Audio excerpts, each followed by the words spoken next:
Not every Harry Potter star made it through all 8 movies. A few of them were switched out for a wide range of reasons, including death, run-ins with the law, and embarrassing scandals. Here are some of the major Harry Potter characters who were ultimately recast between films, and the stories of how those transfigurations came to be.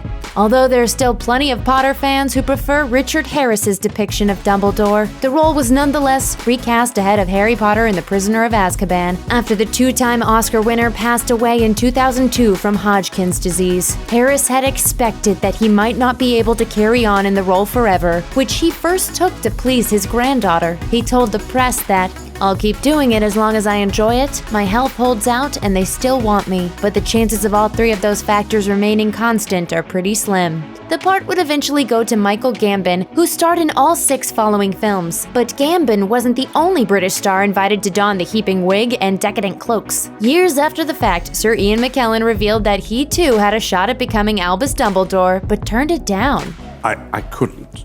I couldn't take over the part from an actor who I'd known didn't approve of me. Harris had reportedly been unimpressed with McKellen's career, implying that he was a passionless actor. Despite all this, McKellen added that he sometimes saw himself on posters which featured Gambon as Dumbledore.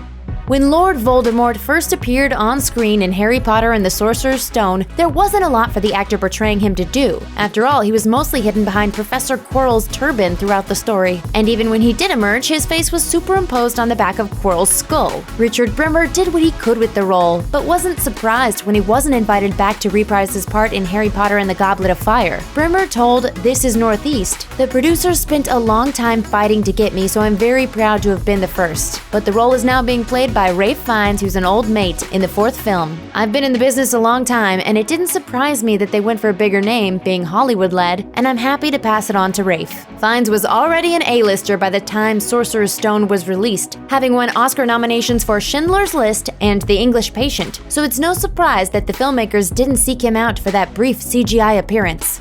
Jamie Waylett did an apt enough job as Draco Malfoy's pastry-loving henchman Vincent Crabbe. Like many of his contemporaries in the series, the young actor was completely new to the world of film when he suited up as the Slytherin sycophant, but was gradually given more and more screen time throughout his 6-film tenure. By the time Harry Potter and the Deathly Hallows arrived, however, Crabbe's other half, Gregory Goyle, was seen standing next to a new Malfoy lieutenant, Blaise Zabini. Crabbe was completely out of the picture, and while the role itself wasn't recast, the character was shuffled out of sight to make room for Zabini. This all stemmed from Waylett's off-camera run-ins with the law. Waylett was arrested in 2009 after he was caught growing marijuana plants in his mother's home. That incident alone was enough to lose him his prime position in the Potter world, and the troubles would only continue from there. The actor was later arrested again in 2012 for participating in a riot, and this time he faced jail. Waylett's co-star Jesse Cave would later publicly rise to his defense, but the damage was still done, and the actor hasn't worked on a film since.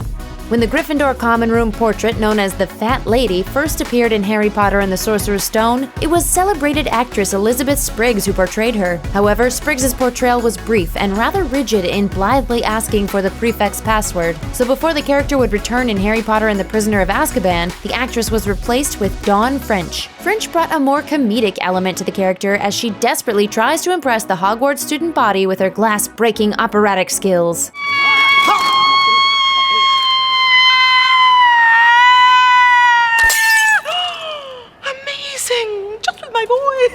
French earned the role after her Harry Potter spoof for charity caught the attention of director and producer Christopher Columbus. Columbus told the BBC, "I think she's incredibly funny, and her Harry Potter spoof for comic relief was pretty amazing."